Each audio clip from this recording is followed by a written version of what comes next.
New economists come on board and argue in favor of $600 a week for FPUC.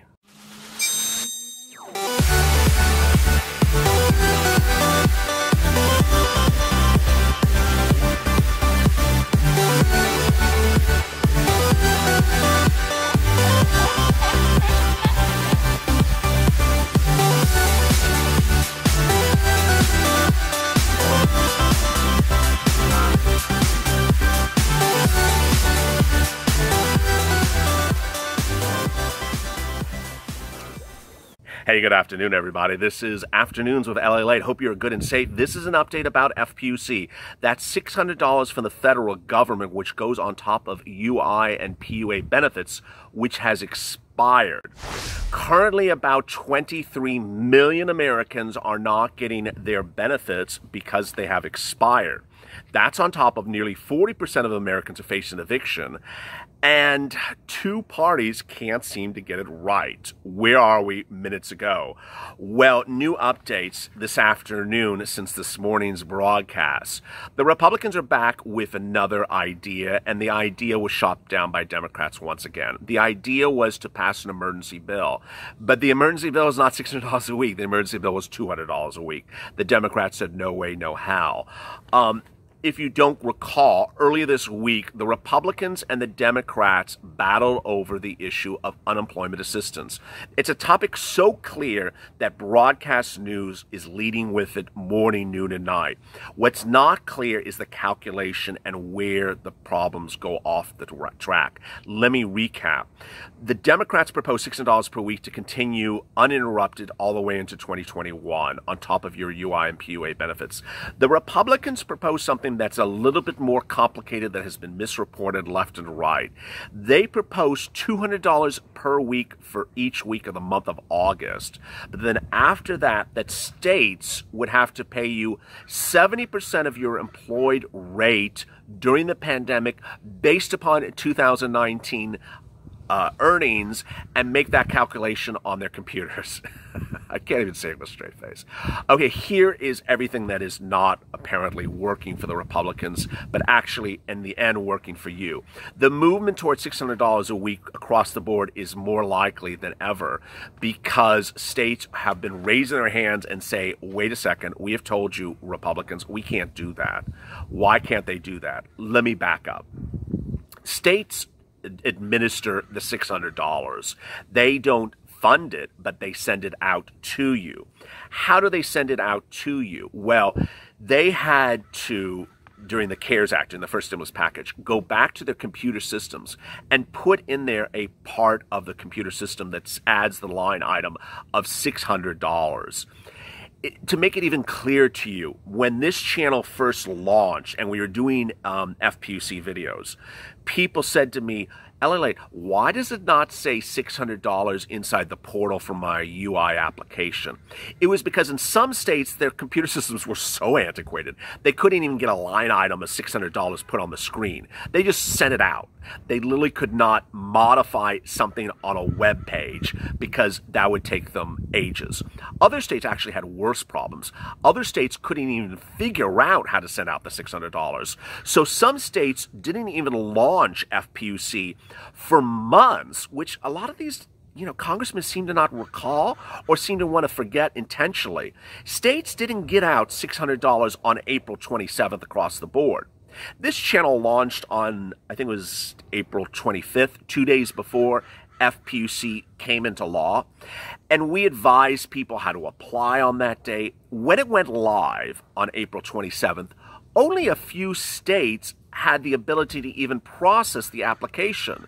Those are states, including California, which actually had a very good computer system ready to go and had made the modifications. The other states didn't. Weeks went on and other states hadn't even been able to get their computer systems going to put a single line item of $600. So what are the Republicans now proposing? They're proposing that those computer systems, which have now removed the $600 line item, to go back and put a $200 line item for 4 weeks, tell the computer it's a 4-week line item, then go back and modify the computer again and do this. take 2019 earnings, take the 2019 earnings, times it by 70%, do a calculation, cross it, and make sure it's not $500. States are just looking at their liar. We don't have computers that do that, sir. We've told you that for months, and they have no ability to do the calculation. Moreover, they've actually told Steve Mnuchin, we don't know what people's 2019 earnings are. State unemployment offices don't know what your 2019 earnings are. They know what your employer is paying you based upon payroll taxes. So when states are doing, for example, let's say they're doing PUA, unemployment benefits for independent contractors, they don't know how much the independent contractor made from some third-party source. They don't have that. So there is literally no mechanism for the Republicans to issue their unemployment benefits. And as everyone has now said, that come September 1st, states are going to go like this. We're not sending out a penny. In fact, the Republicans know that's the situation, have put a provision in their bill that says, if you can't send it, don't worry, don't send anything. Well, that situation is apparently very glim. And so now negotiations have really pushed back towards $600 across the board. But what's making it even more problematic is the following. This afternoon, Mitch McConnell, who simply doesn't know what his left shoe from his right shoe lately, said that, you know what, we have an emergency for unemployment assistance after he said he didn't even want to give it to you a few weeks ago. And he says, we need to have an emergency bill, let's do it right now. Democrats said, no, we're not doing an emergency bill to give $200 to people per week. You can wait and get this entire package done together. But a new report minutes ago says that this inability of Republicans to understand that 70% unemployment benefits, $200 a week, would potentially cause financial ruin to this economy for over a decade. It's that serious. As you know, the GDP number was released today. It dropped 32.9%, the worst drop since the Great Depression of the 1930s. New jobless claims were released today. 19th consecutive week of unemployment claims over 1 million. It sat at 1.43 million this week. New jobless claims, unemployed people. It now reports that 40% of Americans are facing eviction moratoriums, are facing eviction from their homes because they can't pay their bills. But the situation is far more dim. Chris Rupley, who's a chief of financial economist at MUFG Union Bank, says, if you don't throw enough unemployment benefits on the fire right now, it just seems like the road ahead is going to be very, very long to get back to where we were. And it might be 3 to 4 years until this economy is back to normal, because this Congress is giving too little stimulus, too slow, and too late. Economists say that the labor market is really in a critical situation now. And it says that we have had now unemployment rates that they have never seen, in almost 75 years. The latest data comes with new report that $1 trillion of fiscal package spending is not enough. The labor market still remains front and center, says Gregory Farinello, chief U.S. rates analyst at Amerivect Securities. The bond market is pricing in the number of variables, and the weakness on the job front is whether or not we get the extension of claims benefits. So they're saying, hey, we're making adjustments to where we think the economy will go based upon the hope we're getting $600 a week. If we don't get that, they're saying it's going to be very, very serious. Treasury and the Federal Reserve says that they're hoping that unemployment benefits are extended at where they are now and drop to the interest rates around to 0%. But that's based upon this bill getting passed, which is not even being passed. Continuing claims ticked up, and the initial claims are still very high. The areas getting hit are the areas that continue to struggle with the virus, says Farinello. But as more states, have rebounds of COVID-19 cases, the spread of economic despair continues. Powell says that consumer spending fell off incredibly. Well, hello, they're not giving stimulus. They're not being given stimulus. Diane Swak, who's the chief economist at Grant Thornton, says we should gain. The question is, how big a gain? Is it enough to lift us out of this recession? The most important message is that there's nothing traditional about this crisis. And even if we see a double-digit gain in the third quarter, we're dealing with the worst unemployment since we've seen the Great Depression. So why is Congress so stingy? They are literally risking a lot. Let me go over where we are as to this risk game. I don't like to gamble. Some people love to go to Las Vegas and play craps and blackjack. I just don't like to gamble. I just don't like, losing one time. Well, apparently this Congress loves to gamble. Doing $200 a week is a big gamble, and it doesn't work. I'll tell you why. You're saying that you're going to give people 70% of their pre-pandemic employment salary and telling them to come up on their own accord with the remaining 30%. Where? Where are people going to come up with that remaining 30%? From their savings accounts, which they've now diluted because you didn't give them a stimulus check or multiple stimulus checks, or you gave them that measly $1,200 stimulus check? The presumption that Americans can come up with the remaining 30% is malfeasance. But what's even worse is that in a time of economic despair, you don't give stimulus at below parity, which is below 100%. You give it above 100%. You don't undercompensate or understimulate. You overstimulate, because the risk for understimulating is that the rebound of the economy might never occur at all, or that the rebound would take years and years and years to occur. Basically said, to make it in very simple terms, if you don't throw enough money on the fire, everything is going to get very, very worse and take a lot longer to get better. But if you throw a lot of money, and potentially maybe more money than you had to, everything gets back to better faster. Everyone's employers reopen their doors, employers have jobs open, businesses survive, there's jobs to go back to, and we rebound. It's even also more important to understand where we are in this timeline, which a lot of economists are talking about today, especially with FPUC.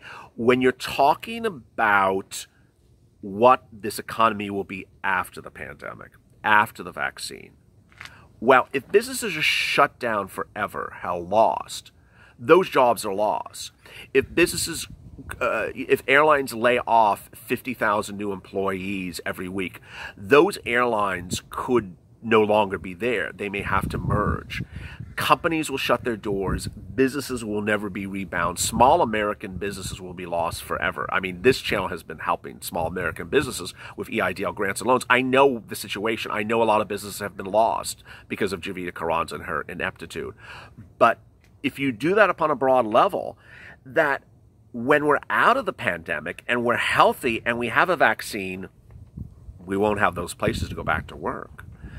Goldman Sachs chief economist said that the composition of the GDP report was just not good. While the inventory drag is likely to reverse in Q3, the path of the virus remains the dominant driver, and the near-term growth outlook is not good. Exports fell more rapidly than imports. It was a global phenomenon. Other countries were shutting down before we were. You can't really put it in the context of other recessions. You look at jobless claims, and you're seeing a stalling out. The Fed is right. There is a significant downside risk to the economy.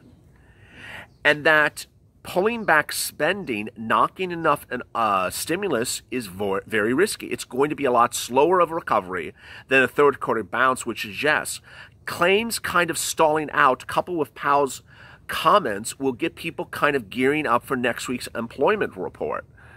Of course, you know what I'm going to say.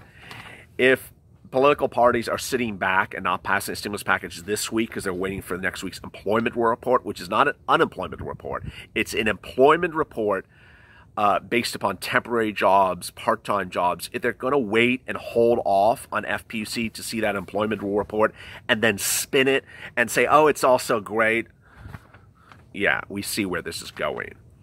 Unemployment claims are set to fall at 65% for the average person by July 31st. Yes. Democrats and Republicans simply can't get a number, and people are waiting for their numbers to be called at an unemployment event in Tulsa, Oklahoma overnight. The household finances of more than 30 million Americans collecting benefits are on the line. They're not getting a penny. Negotiations are not being helpful in delaying the situation. Ultimately, the spirit of this channel is to keep you informed and keep you educated, but I'm also to inform you that, this group is a hot mess. I'm not being political, but this channel has always had one spirit: love and helping one another. As I fix my collar, not just bad timing there. But this channel's focus has always been love and helping one another. And this Congress has done very little with helping people. They allowed FPUC to be scheduled to expire while they're on vacation. And then when they come back from vacation, they do little, if nothing, to get it ramped up. During that entire process, they slam you and disparage you, saying that you're staying at home because you want to stay at home, that you're staying home and getting rich on FPUC benefits, that you're staying home and creating a welfare state. You were name attacked everywhere you could by this congressional body. And you sat back and said, I don't have a job. Meantime, there were Republicans that simply were just, talking through rose-colored glasses, saying the American economy's back and there's big jobs and everyone's a job and everyone's rich and everyone's working. Not true. You had Mr. Portman, Senator Portman, and your Senator Bradley said, we're going to give a bonus to get people back to work because they're not getting back to work. They're intentionally staying at home. No one's staying at home, sirs. People don't have jobs. The economic numbers are so apparent, 19 week of 1 million unemployment claims, and you're sitting back saying people are intentionally staying at home. You have Steve Mnuchin, who's Treasury Secretary to Donald Trump, saying that we can't give people 100% of the benefits. We'll just give them 50% or 70% of their benefits. Why? 70% of benefits does not make some people whole. Ultimately, they're risking not your financial livelihood, but also the financial future of this economy. If you have questions today's broadcast, drop them below. Coming up later today on Afternoons with LALATE is Rent Assistance. And then this evening is Evenings with LALATE.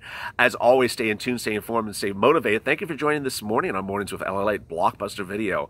We're doing about 1 million views every 48 hours. Follow us on Twitter at LALATE and LALATE_ on Instagram, LALATE News on Facebook, and have a great evening.